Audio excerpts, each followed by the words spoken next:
বিশ্ববিদ্যালয়ের ছাত্র আপনি? এটা কি গজব হয়ে জায়গা? এটা কোথায় বিশ্ববিদ্যালয়? এটা কোথায়? এটা হচ্ছে আটলান্টিক মহাসাগরের দক্ষিণ পশ্চিম কোনাকুনি। লেখাপড়া করছে না? যাক, মানুষে করে আইএবিএ এমএ পাস, উনি করছে আইএবিএ খালে পাস। উনি আবার একটু ইংলিশ বলবো। সামথিং সামথিং কমু আর কি। সামথিং সামথিং মানে কিঞ্চিত। সামথিং এর বাংলা কিঞ্চিত। আজকে যেমন ইংলিশে খালি ঠেলতে আছে ওনারে। হ্যাঁ, শিল্পী বাইটাইছে না? শিল্পীর বাইরে তাই? ঠিক আছে, উনি একটু অল্প অল্প ইংলিশ বলবো, আপনারা মাইন্ড করেন না। হ্যাঁ, সামথিং এর বাংলা কি কইছে? কিঞ্চিত কিঞ্চিত। সামথিং দিয়ে একটা ইংলিশ বলে আপনার বাংলা বুঝে দেবেন? অবশ্যই। এখানে কিন্তু আরেকজন স্যার আছে। আচ্ছা। হ্যাঁ, এই স্যার কিন্তু গণিতের স্যার, আর আমি এসেছি বাংলা হিন্দু ধর্মের স্যার। উচ্চ শিক্ষিত। উচ্চ শিক্ষিতা। Ladies and gentleman. Ladies and gentleman. Ladies and জেন্টলম্যানের বাংলা কি? কুমিল্লা ক্যান্টনমেন্ট। আচ্ছা বলেন তো, তাইলে সামথিং যে বলছেন, something is better than nothing, এটা বাংলা দেখি। শাম সূর্যের ঘরের নাতিন। সূর্যের ঘরের নাতিন। এর বাংলা হচ্ছে নাই মামার সে কানা মামা বাবা। যাক, ওনার বাড়ি হইলে ওগুলা আবার ইংলিশ জানে। ইংলিশে বাজে কুশা। গরমের কারণে ইংলিশ আজকাল কমই বলবো। তারপরে যন্ত্রটাও কারেন্টের জন্য সমস্যা। হ্যাঁ, আমাদের এই গরমে গলারও সমস্যা। তবে যদি ইংলিশ ধরলে আর সাইলেন নাকি? না না, সাতার মানুষ বক্তব্য ঘুমে তোর বয়স শুনল বাড়ি হলে ইংরেজি শুরু করুন। ঠিক আছে, বলছে ঘরে বসে বসে মন মহাজন দেশের সম্মান পায়। সমুদ্র বলছে মহিবর, এটা তো আপনার আয়ুর কথা হলো না, এটা একটা বাহাদুরি আপনি করলেন। তাহলে শোন সুমন্ত্র, বলেন কয়দিন আমার আয়ু? কয়দিন? আমার যখন সাধনা করিতে করিতে 10,000 বছর হবে কর্তন, সেদিন আমার শরীর থেকে হবে একটি লোম পতন, আর স্বর্গ থেকে হবে একটি ইন্দ্র পতন। এভাবে যখন আমার সমস্ত দেহের লোম ঝরে যাবে, সেদিন জানবি তোরা আমার মরণ।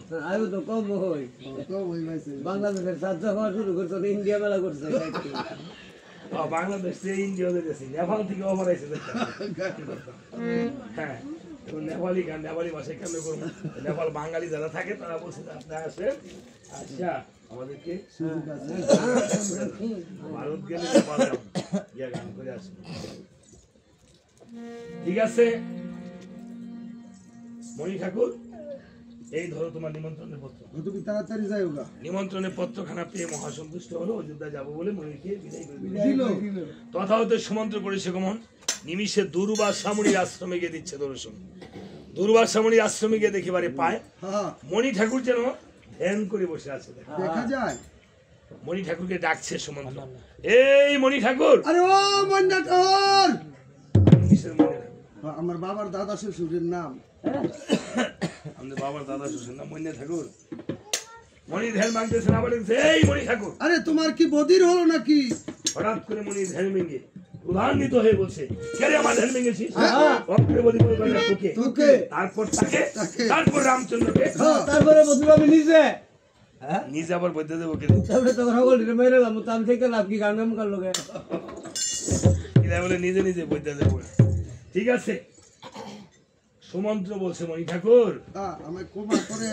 আরে কিসের ক্ষমা করে? ক্ষমা করে, ক্ষমা করে তো ক্ষমা বলেন। হ্যাঁ, বলছে দেখিবারে পায় সুমন্ত্রের হাতে নিমন্ত্রণের পত্র দেখা যায়। বলছে বাবা সুমন্ত্র, নিমন্ত্রণ নিয়ে এসেছি। আরে হো মণি ঠাকুর, যাক, নিমন্ত্রণ পাইলে তো আমাদের ব্রাহ্মণ কোনো হুশ জ্ঞান থাকে না। 3 দিন আগে ওই বাড়ির খাওয়ালো সাইরে দিই। তাই নাকি? ঠিক আছে, তাই তোকে ক্ষমা করে দিলাম।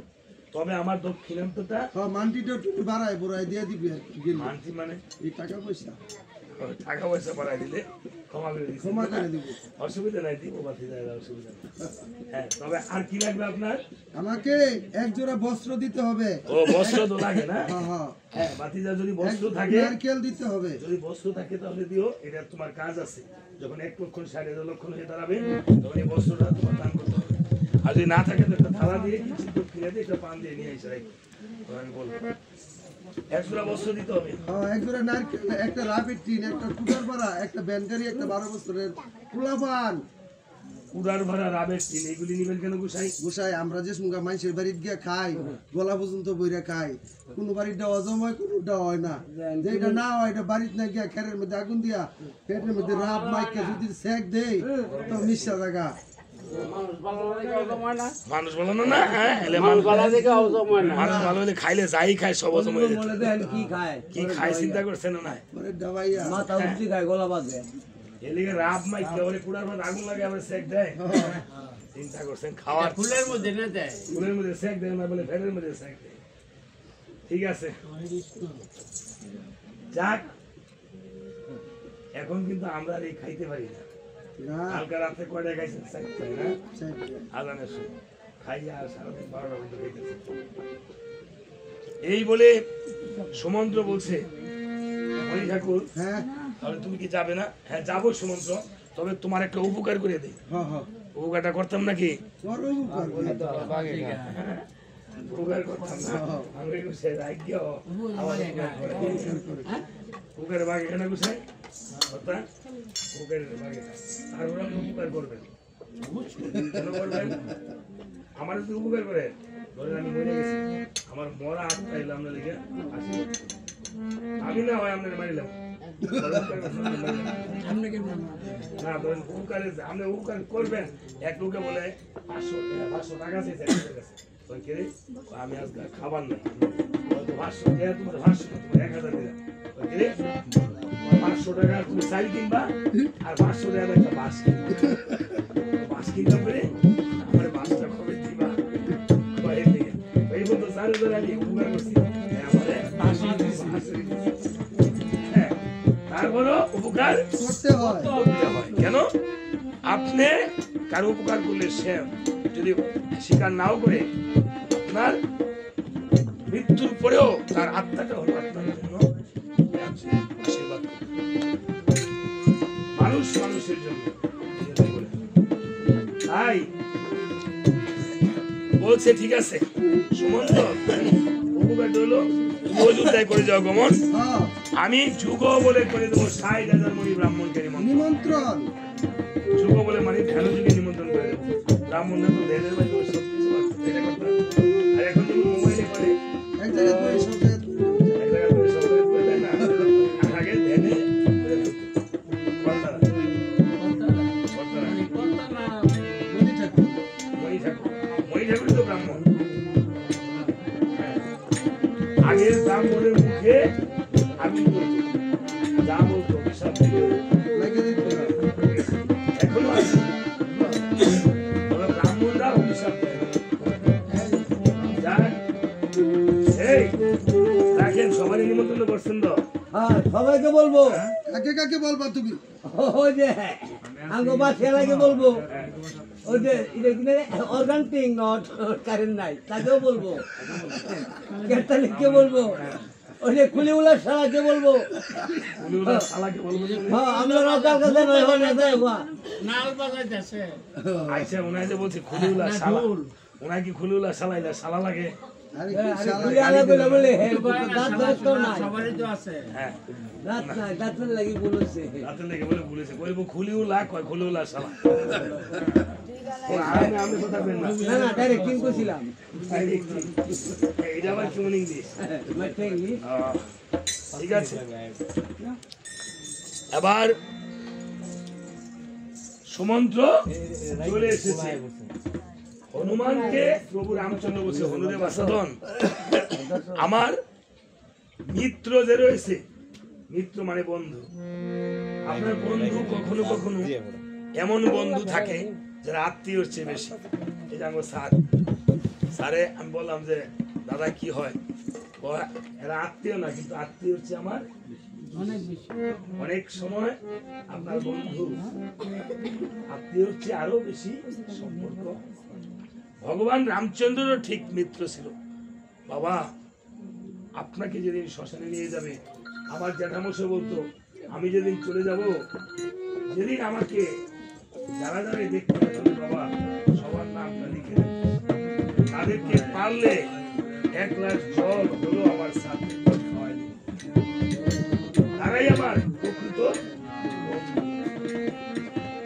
আমার প্রকৃত বন্ধু। কাজে যেদিন চলে যায় শেষ বিয়াতে, সেই বিয়ার মধ্যে নিমন্ত্রণ করুন লাগে, হ্যাঁ নিমন্ত্রণ করা লাগে, শুনলেই সবাই যায়। ভগবান রামচন্দ্রের কাছে কোনো জাত বিজাত ছিল না। ভগবান রামচন্দ্র কিষ্কিন্ধাতে সুগ্রীব রাজনকে পাগল করে কথা করেছে। লঙ্কাতে ধার্মিক বিভীষণ, এবার সনকপুরে হলো রাজা গোবর্ধন। গোবর্ধন হলো চন্ডাল জাতি। আমরা তো জাত বিজাতের ভেদাভেদ করি, কিন্তু ভগবান গীতাতে বলেছে আমি গুণ এবং কর্ম অনুসারে চাকরি কথা বলে নাই। আপনি ব্রাহ্মণ নিজ হতে পারেন যদি আপনি ব্রহ্মজ্ঞান প্রাপ্ত হতে পারেন। তাই আবার করেছিল কেমন, হনুমান বাসাদন তুমি আমার মিত্রদেরকে নিমন্ত্রণ করে আসো। হনুমান বলছে প্রভু গো, এতদিন শুনতাম আপনার মিত্র হলো 2 জন, আজকে আবার মিত্র কে একজন বাড়লো। তাকে যদি আপনি আমাকে না চিনাই দেন আমি তাকে কিভাবে চিনবো? বলছে সুমন্ত্র, তাহলে শুনে রাখ হনুমান, আমার আরেকজন মিত্র যে সেই সনকপুরের রাজা গোবর্ধন। এই গোবর্ধন রাজার আকৃতিটা আমি বলে দিই। সে কিভাবে থাকে জানিস? কিভাবে থাকে? সে হলো এমন খাটো, খরবাকার, এমন দ্বিভঙ্গ হয়ে থাকে। তাই নাকি প্রভু? আচ্ছা প্রভু, তাহলে তাহার চুলগুলো কেমন? চুলগুলো হয়েছে হাজার কাটার মতন খাড়া খাড়া। তাই নাকি? তাহলে প্রভু তার চোখগুলো কেমন? তার চোখগুলো হচ্ছে পিঙ্গল বর্ণ, মানে ফিটলা চোখ আছে না, ফিটলা চোখ। তার দাঁতগুলো হচ্ছে মুলার মতন সাদা সাদা বড় বড়। এমন একটা লোকের সাথে তুমি বন্ধুত্ব করছো প্রভু। প্রভু বলছে হনুমান, আমার মিত্রদেরকে আমি তুমি না ভাবিও আন, আমার মিত্রদেরকে ভাবিও সদা আমারই সমান, পিতার বন্ধু, পিতার মতনই শ্রদ্ধা করতে হয়। অনেক মূল্যবান কথা দেখছেন। ভগবান রামচন্দ্র বলছে আমার মিত্র, আমি তাদেরকে মিত্র বলে দিয়েছি, আমি তাকে মিত্রতা করেছি অর্থাৎ বন্ধুত্ব করেছি। তার সাথে তুমি তাদেরকে না ভাববা আন, মানে ছোট ভাববা না, তাদেরকে ভাবিও সদা আমার সমান। এই জন্য গুরুদেব, হ্যাঁ গুরু পুরোহিত, তারপরে পিতা মাতা, হ্যাঁ জ্যাঠা কাকা, হ্যাঁ মা জেঠিমা কাকিমা, অর্থাৎ 2 জন তারা যদি থাকে বেশ্যানন্দন, তাদেরকে নন্দন। এবার হনুমান বলছে প্রভু বলে দেওয়াতে ভালো হয়েছে। বলছে তাদের ভাষাকে নাশে তো হনুমান ছুটছে আর মনে মনে ভাবছে যে আমি প্রভুর চরণে থাকি সারাক্ষণ, প্রভু আমাকে একবার কাছে টেনে নিয়ে করেন আলিঙ্গন। আরে এমন খরবাকার চন্ডাল করে তাদেরকে বুকে টেনে নিয়ে করেছে আলিঙ্গন। দেখেছেন? এই যে আজকে কীর্তন করতে এসেছি, এই ফণি স্যার যখন যেখানে আমার সাথে দেখা হতো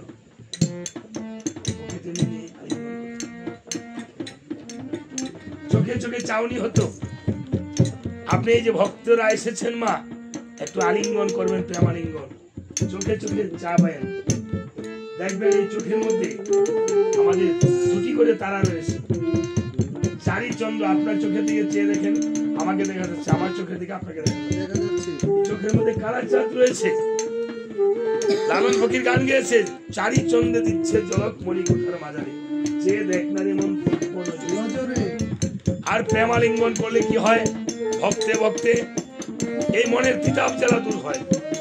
প্রত্যেকেই মা তিতাব জ্বালায় ভুগছেন, এমন কোন মানুষ নাই তাহার কিছু না কিছু দুঃখ নাই। সংসারে গ্যাপ থাকে, হয়তো আপনি দেখবেন সুন্দর একটা সংসার, কিন্তু আপনি বাহিরে দেখছেন অনেক ভালো, কিন্তু তাদের ভিতরে ভিতরে অনেক কিছু কালো। এই সংসারে অনেকের কালো মেঘ থাকে, হয়তো সন্তান কথা শুনে না, স্বামী স্ত্রী কথা শুনে না, ভাই ভাই কথা শুনে না। এই যে কালো মেঘের ছোঁয়া,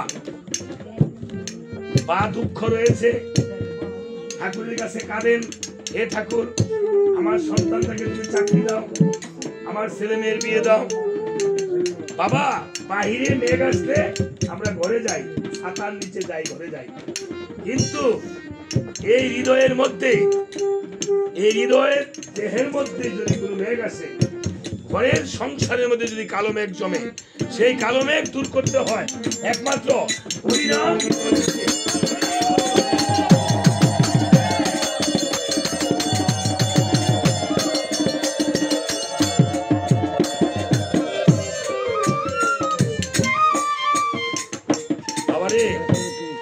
মায়েরা একটু প্রেমালিঙ্গন করে পদতুলি নিয়ে দেখবেন কীর্তনে গিয়ে, এই কীর্তনে, এই যন্ত্রে, সুরে, কর্ষণে আপনার চোখের সেই ধারা অশ্রুপাত হচ্ছে।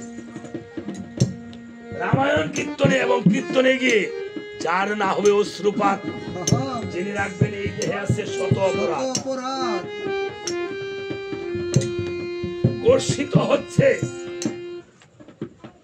তারপরে এই হাতের মধ্যে মন্দ রেখা থাকে। পৃথিবীর মধ্যে একমাত্র মানুষের হস্তরেখা রয়েছে, হাতের ফিঙ্গারপ্রিন্ট রয়েছে, তাই না স্যার? আপনি মানুষ মরে গেলে ফিঙ্গারপ্রিন্ট দিয়া বের করে লাই, বিশ্বাস করেন তো? যদি কেউ বিশ্বাস না করেন যে হাতের মধ্যে ভাগ্য রেখা নাই, তাহলে আপনার ফিঙ্গারপ্রিন্ট যা সেটা তো বিশ্বাস করেন, হাতের ছাপ দিচ্ছেন না। এবার এই হাস্ত বাজিয়ে বাজিয়ে যদি আপনি প্রতিদিন কীর্তন করেন, 10 মিনিট আপনি নাচেন হরিনাম নিয়ে, এই হাতের মন্দ ভাগ্য দূর হয়। কপাল থেকে ভক্তি করলে এই কপালের মন্দ ভাগ্য দূর হয়। আমার মুখের কথা, ভগবানের কথা। কাজী এই হস্ত বাজারে দেখবেন রোগ বিকার হয়, ডায়াবেটিসের জন্য হাতে দৌড়ায় বেরি বাদ দিয়ে। আপনি 10 মিনিট নাচবেন, ঠাকুর করে ঘরে হরিনাম করে, দেখবেন আপনার রোগ বিকার থাকবে না, দৌড়াইতে হবে না। দেবী সেটির কাছে গেছে স্যার এক লোক, আমার গুড়াশার স্কুলে দেবী সেটি করে দিছে, মুসলমান লোক তো, বলছে যে হার্টের ওষুধ, বলছে তেমন প্রবলেম নাই, তবে আপনি প্রতিদিন অর্জুন গাছের নিঃশ্বাস নেন, আর অর্জুন গাছের ধরে রাখবেন। এবার দেখেন তোমার গাছ হলো একটা নিশ্চল বুদ্ধি, গাছেরও প্রাণ আছে। বৃক্ষকে আলিঙ্গন করে ধরে রাখলে যদি দেহের রোগ সেরে যায়, এই ভক্তের চরণ ধুলি সঙ্গে দেখে যদি ভক্তে ভক্তে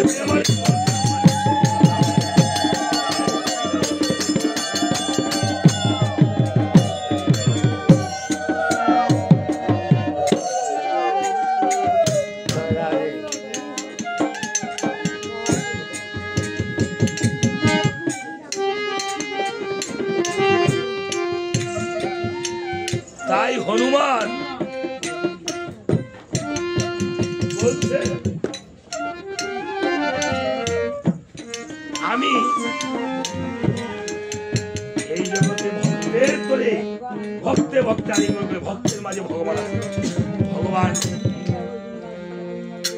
তাই হনুমান এবার দ্রুত বেগে চন্ডাল খুলে গিয়ে, আমরা বলি চন্ডাল, আসলে চন্ডাল বলতে আমাদের ভাষা নাই। হ্যাঁ, চন্ডাল চন্ডাল নহে যদি সৎ পথে চলে, আর ব্রাহ্মণ ব্রাহ্মণ নহে যদি অসৎ পথে চলে, অবৈষ্ণব বৈষ্ণব যদি কৃষ্ণ ভজে, আর বৈষ্ণব বৈষ্ণব যদি কৃষ্ণ। তাই হনুমান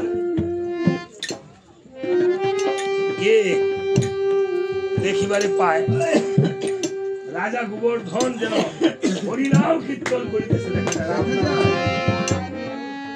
হনুমান গিয়ে এই গোবর্ধনের এগুলি দেখে গোবর্ধনকে প্রণাম করে রাজা গোবর্ধনের পায়, আর বলছে মহারাজ আপনি এমন কি পুণ্য করেছেন, যেই পুণ্যের ফলে ভগবান রামচন্দ্র আপনাকে নিত্য জানতে মনে রাখিঞ্চ, কারণ আমি যে থাকি প্রভুর চরণে সারাক্ষণ, প্রভু একবার আমাকে বুকে টেনে নিয়ে বলেন। এবার রাজা গোবর্ধন বলছে, ওরে হনুমান শুনে রাখ, এই জগতে মানুষ 4 লক্ষ বার জন্ম, 1 লক্ষ 2 লক্ষ জন্মই মানুষ ভক্ত হতে পারে না। আমিও পূর্ব জন্মে ছিলেন বশিষ্ঠ মুনির পুত্র, আমার নাম ছিল বামদেব। আমি ছিলাম বশিষ্ঠ মুনির পুত্র, আমার নাম বামদেব। একদিন বশিষ্ঠ মুনি ছিল রাজা দশরথের কুলপুরোহিত। বশিষ্ঠ মুনি এসে রাজা দশরথকে বলছে, দশরথ এই তোমার হাতে আমি দেখতে পাচ্ছি এই 3 দিনের মধ্যে 2টি ব্রহ্ম হত্যা আর একটা নারী হত্যা হবে। বলেন তো এবার আপনাকে যদি কেউ বলে আপনার কেমন লাগবে? রাজা দশরথ এবার খুব চিন্তায় পড়ে ভাবে মনে মন, আমি রাজকার্যে বসবো না, সাবধানে দিনাতিপাত করিব। আমি হরিণ শিকার করতে যাব, চলে যাব। রাজারা হরিণ শিকার করতে জানে, রাজারা হরিণ শিকার করিত। রাজা দশরথ তখন শিকারীর বেশ ধারণ করেছে যে আমি 3 দিনের মধ্যে যদি ব্রহ্ম হত্যা না করতে হয়, আমি 3 দিন বনে থেকে যাব।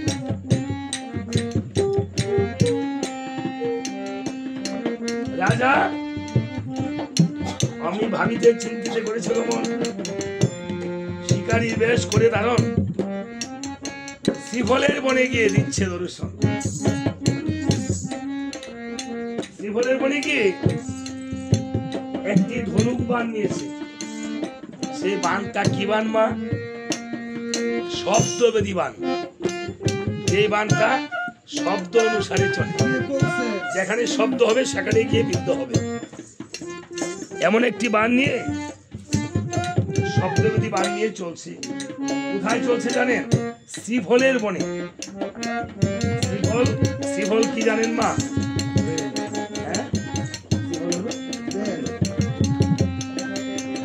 সাধারণত প্রাণীরা খায়, আর যে প্রাণী না খায় বা এই বনে অন্যান্য প্রাণী থাকে না, আর এই বনে হিংস্র প্রাণী থাকে না। আর হিংস্র প্রাণী খাবার আবার নিরীহ প্রাণী, এই বনে হরিণ থাকতো বেশি। শ্রীফলটা শোনা যায়, ভূগোলে পেয়েছি, চীনের তিব্বত অঞ্চলে ওখানে সাদা হরিণ পাওয়া যেত। এই সাদা হরিণ এর নাভিতে কস্তুরী পাওয়া যেত। এই কস্তুরী রাজারা সেবন করিত। এখনো কস্তুরী অনেক দামি, নাভিতে কস্তুরী পাওয়া যায়। তো হরিণ শিকার করে রাজারা এই কস্তুরী সেবন করিত, আর শিকার করা ছিল রাজাদের জৌলুস। এই বলে ধনুক বাণ নিয়ে তাক করে বসে আছে, কখন হরিণ আসবে। এদিকে দেখেন মা, এই বনে বাস করতো এক অন্ধমণি। দেখেন দুঃখটা কেমন। আপনার যখন দুঃখ আসে না, তখন পর্যায়ক্রমে আসে। আগের দিন মা মরছে, পরের দিন আবার ছেলে মরছে। ওই যে কাঁটা দিয়ে কাঁটা তুলে ভগবান আপনার পায়ে কাঁটা দিচ্ছে, আবার কাঁটা দিয়ে আপনার কাঁটাটা খুলছে। দুঃখ পাইছে, আবার খুলেন বলা তাই এই বনে বাস করতে গন্ধমণি আর তাহার পত্নী ছিল, আর তাহাদের নয়নের মণি ছিল একজন পুত্র, তাহার নাম ছিল সিন্ধুমণি। এবার সিন্ধুমণি বালক হলেও কি হবে, সিন্ধুমণির কাছ থেকে আমাদের মা বাবাকে কিভাবে ভরণ পোষণ করিতে হয় সেটা শিখে নিতে হয়। আজকে তো আমার ভাতিজা বাবাকে হারাইছে, বাবা হারায়া একটা জিনিস হারাইছে, কোটি কোটি টাকা দিলেও পাবে না। কোনটা? যারা বাবাকে মাকে হারাইছেন তারাও হারাইছেন। যেমন বাবা মা মাইকে মাইকে ছোটোর সময় খাওয়াইছে না আমারে? খাওয়াইছে। আমি অনেক খাবার লোকসান করছি না, মা বাবা আমারে বলছে, কত আদর করে বলছে। এই জগতে প্রত্যেকটা মা হলো, আমরা সুইপারকে ঘৃণা করি, নিচু জাতকে ঘৃণা করি, আমার মা হলো সবচেয়ে বড় সুইপার। সুইপারের ময়লা হাতে বোঝা লাগে এক কাছে, আর মা এই হাত দিয়ে আমার পায়ের অবস্থা পরিষ্কার করেছে। আছে না? ছোট জাতের কুলিরে ঘৃণা করেন, আপনার বাবা হলো সবচেয়ে বড় কুলি। কিভাবে? মাথায় পূজা করিয়া বাবায় সাইলের বস্তা আইনা খাওয়াইছে, আনসারি বাজার করিয়া। কুলিরে টাকা দিতে হয়, বাবারে টাকা দিতে হয়। এই বাবা মা নামক রাত্রে বাড়িতে আসতে দেরি করলে বাবার বকা দিত, এত রাত কেন হয়েছে? এই বকাটা ছিল বাবার একটা আশীর্বাদ। এই বকা নামক আশীর্বাদটা আর বাকি যায়। যারা তার মতো বাবা মাকে হারাইছে, তারা এমন এই আশীর্বাদটা হারাইছে। আরেকটা জিনিস হারাইছে, এই যে গোবিন্দের প্রসাদ, এটা হলো প্রসাদ, গুরুদেবের প্রসাদ হলো মহাপ্রসাদ। আর বাবা মা সেবা করতে বসেছে, বাবার হাতের মাখা বা মার হাতের মাখা অন্য সন্তান ভক্তি করে প্রসাদ হিসেবে খায়, এটা হয় সন্তানের জন্য মহাপ্রসাদ। এবার দেখেন কে কয়দিন বাবার মাখা মার মাখা ভাত বড় হয়ে খাইছে, খাইছেন দু একজনে? মনে আছে? মনে পড়ে? অথচ গুরুদেব বাড়িতে আসলে আমরা গুরুদেবের প্রসাদ দিবেন, গোবিন্দের প্রসাদ দিবেন, ঠিক আছে। তো মা বাবার একটু মাখা প্রসাদ এই হতভাগার জীবনে যারা মা বাবাকে হারাইছেন, ঠিক তারা গোবিন্দের প্রসাদ, গুরুদেবের প্রসাদ টাকা হইলে কৃষ্ণের প্রসাদ দিতে পারবেন, কীর্তনের প্রসাদ দিতে পারবেন, কিন্তু মা বাবার মাখা প্রসাদ আর নিতে পারবেন। দেখছেন, টাকা হইলে সবকিছু মিলে না। তাই রাজা গোবর্ধন এই যে বলতেছে, দশরথ রাজার এই যে অন্ধমণি সিন্ধুমণি, অন্ধমণিকে মা বাবাকে এবার সিন্ধুমণি কিভাবে ভরণ পোষণ করছে এবার দেখেন, তার কাছ থেকে শিখে। ফেরিওয়ালারা এইভাবে কাঁধে করে ফেরি করে না, মা এইভাবে ফেরি করে না গ্রামে গ্রামে। সিন্ধুমণিও তার মা বাবারে এক ভারে তাহার অন্ধ মা, আরেক ভারে তাহার অন্ধ বাবা বনে বনে ঘুরে বেড়াতো, আর ক্ষুধাতে দিত মা ফল, তৃষ্ণাতে দিত জল, সেই ছিল একমাত্র সম্বল। একদিন মা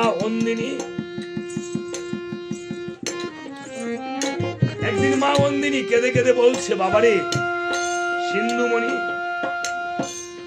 এই হতভাগী মায়ের পেটে জন্ম নিয়ে তোর শুধু কষ্টই হলো রে বাবা। বাবারে তোমার মাকে বলে একটু আসতে, খবর দিয়া তোমার মাকে ভক্তি করো, আসছে বলছে আইসা বলো একটা ঠাকুরের কাছে প্রণাম, আজকের পরে তো আর পাবে না। আজকে কিন্তু তোমার বাবা চলে যান নাই, উনি কিন্তু সূক্ষ্ম দেহ ধারণ করে বসে আছেন। উনি আমাদেরকে দেখছেন, কিন্তু আমরা ওনাকে দেখছি।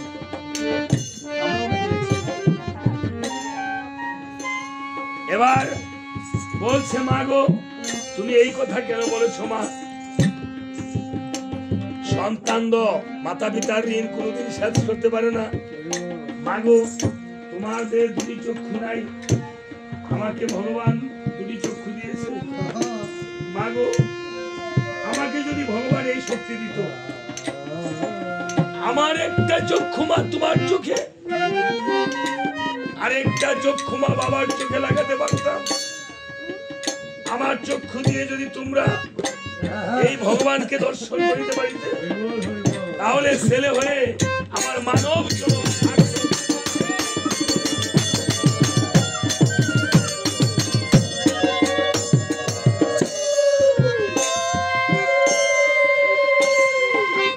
দেখেন এখন চক্ষু লাগায় আর অন্ধ হইলে চক্ষু বদলায় না বাবা, কিন্তু এই চক্ষু বদলানোর চিন্তাটা সেই সিন্ধুমণির মাথা থেকে চলে এসেছে। এবার মা বলছে না রে বাবা, তোর চক্ষু দিতে হবে না, তোর মতো সন্তান যদি এই পৃথিবীতে সবার হতো তাহলে কারো কোনোদিন কষ্ট হতো না। বাবা রে, আমার জল পিপাসা পেয়েছে, একটু জল এনে দে। সিন্ধুমণি যখন কলসি হস্তে নিয়ে সরজ নদীর ঘাটে গিয়ে জল ফিরতেছিল, দশরথ ভাবছে এই বুঝি হরিণী জল পান করছে। ওই গো কলসি হলো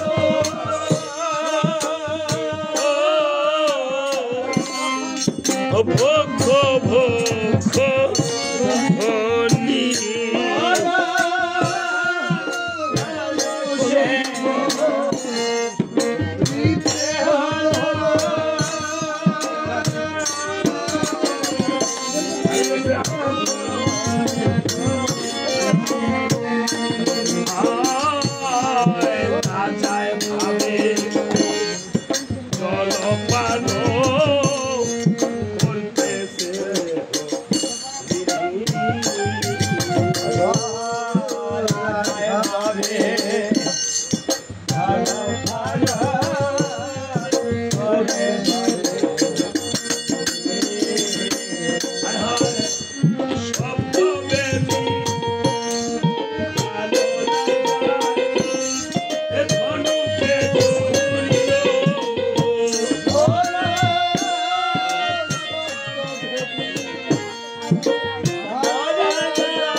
সারে বারগো অমনি সেরে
বলো আমার মা বাবাকে কেমন পোষণ করবে,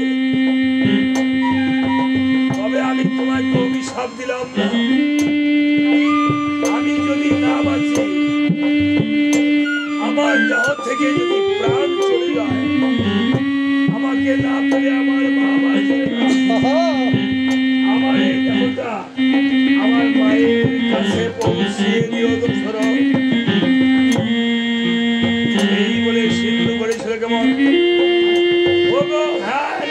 সিন্ধু যখন নিঃশ্বাস ছেড়ে দিল,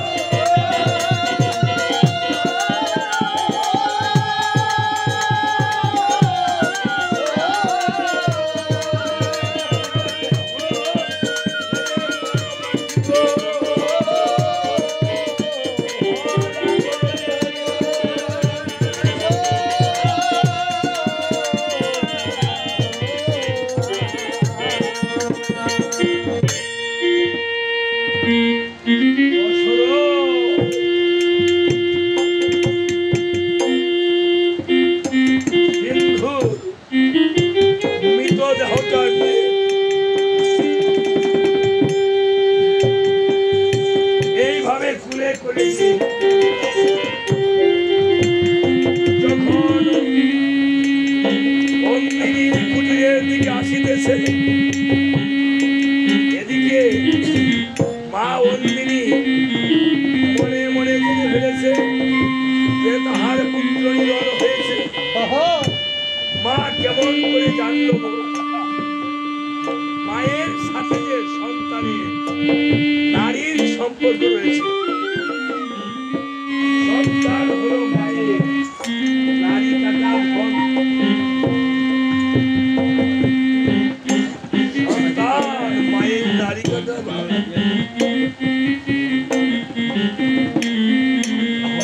কেননা এই জগতে মায়ের যেন সন্তানের মা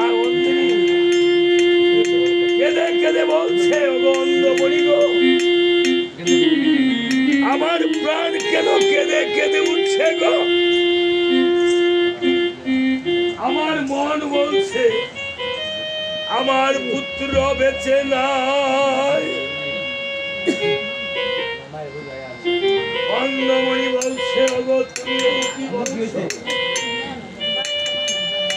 তুমি এই কি বলছো? সন্তানের উপর যখন মা বাবা এমন কথা বলে, তখন যে সন্তানের অমঙ্গল হয়।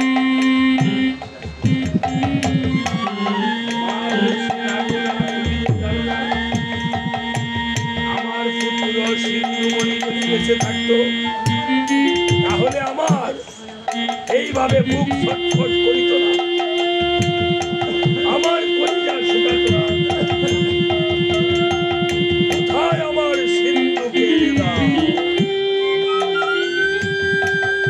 এইভাবে যখন কাঁদছে,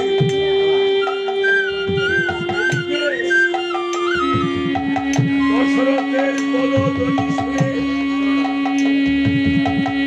মা ভাবছে, এই বুঝি আমার পুত্র আসিতেছে, ডাকতেছে, বাবা রে এসেছিস বাবা, দে না বাবা এক গ্লাস জল, জল পিপাসায় যে প্রাণ চলে যাচ্ছে। দশরথ কিছু না বুঝে দশরথ তাহার যখন মায়ের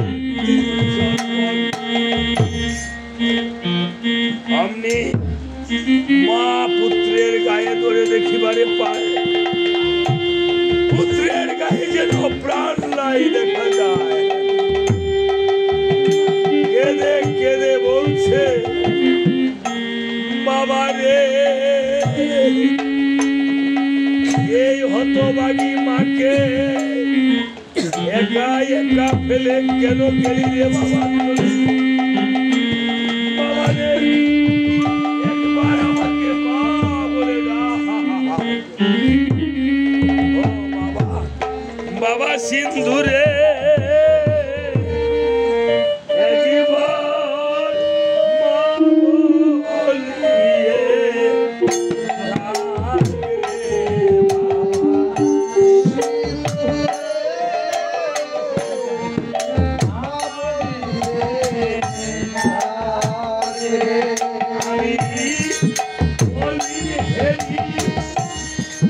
পুরা চাঁদ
আর অন্নময়ী বলছে, ওরে দশরথ, এই জগতে যখন আমার একটি মাত্র পুত্র বেঁচে নাই, আর আমার যখন কিছুতে ভালো নাই, এই জগতে আমাদের আর বেঁচে থেকে কোনো লাভ নেই।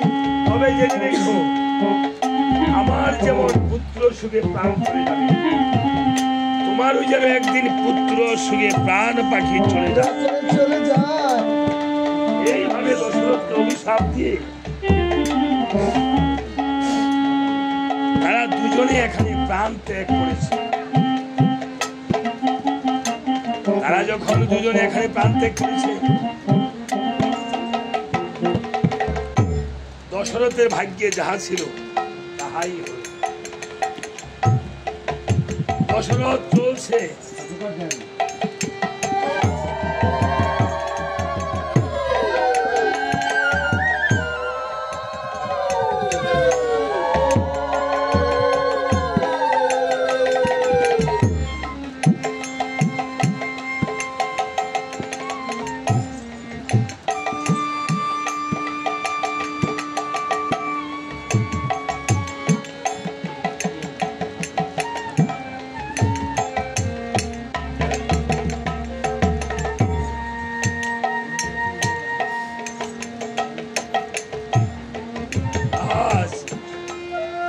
এই পিতাকে হারিয়ে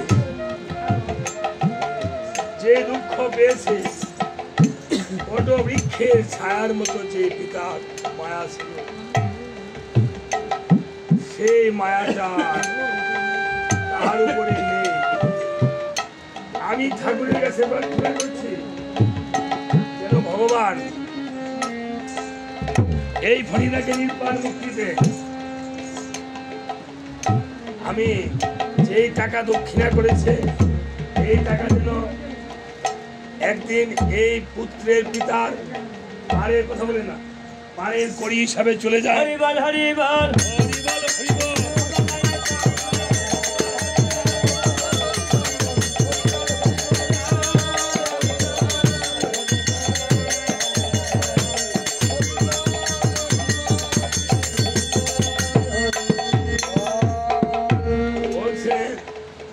বট বৃক্ষের ছায়া যেমন পিতার স্নেহ হয় রে, তেমন ছায়া যেমন ওরে পিতার স্নেহ হয় রে, তেমন কাকে ডাকবে বাবা বলে, আপন বলতে কেহ নাই রে, বাবা বলে ডাকবে কারে,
এইভাবে বশিষ্ঠমণির পুত্র বামদেব দশরথকে উদ্ধার করেছে, আর বামদেবকে বশিষ্ঠমণি অভিশাপ দিয়েছে। পিতার অভিশাপ কবু না যায়।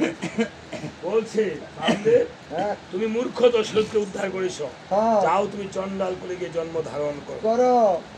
এই পিতার অভিশাপে আজকে পুত্র বামদেব চন্ডাল রাজা হয়েছে। এবারও হনুমানকে বলছে, হনুমান তখন বলছে মহারাজ তাহলে তুমি তো কম ছিল না। পরদিন হতে দেবগণ, মণিগণ, ব্রাহ্মণগণ, পাতালবাসী নাগগণ সবাই করেছে অযোধ্যাতে আগমন। এবার শত্রুঘ্ন এসে দিয়েছে বসার আসন। 60,000 মণিগণ, ব্রাহ্মণগণ সবাই আসছে। শত্রুঘ্ন দিয়েছে বসার আসন। বড় দেশে করেছে ভোজন ক্রিয়া সমাপন। এবার লক্ষণ এক জোড়া বরণ হস্তে নিয়েছে। এখন তো বরণের দরকার ছিল। আচ্ছা ঠিক আছে। লক্ষণ না থাকলে থাকো, শুধু একটা থাল দা কিছু তো খেয়ে দিতে হবে। এক জোড়া বরণ বস্ত্র হস্তে নিয়ে মণিগণকে বলছে, মণিগণ আপনাদের মধ্যে কে জ্যেষ্ঠ কে কনিষ্ঠ, আমি কাকে অগ্রে করবো মণিগণ বস্ত্রদান। মণিগণ বলছে এই লক্ষণ, আমাদের মধ্যে কেউ ছোট না কেউ বড় না, আমাদের সকল মণিকে এক সমানে করতে হবে বস্ত্রদান। আমি শুনেছি এক বৃষ্টির চতুর্ংশে জন্ম নিয়েছে রাজা দশরথের গৃহে। আজকে কিন্তু পরীক্ষা করবো তা অক্ষরে অক্ষরে। যখন লক্ষণকে বলছে এক সমানে বস্ত্রদান করতে হবে, লক্ষণ তখন মহাবিপাকে পড়ে প্রভু রামচন্দ্রকে করেছে স্মরণ। প্রভু রামচন্দ্র এসে যখন আশীর্বাদ করেছে, অমনি ভগবান যাকে পার করে নেয় এই সংসারে সবাই কেহ আর অপার হয়ে বসে থাকে না।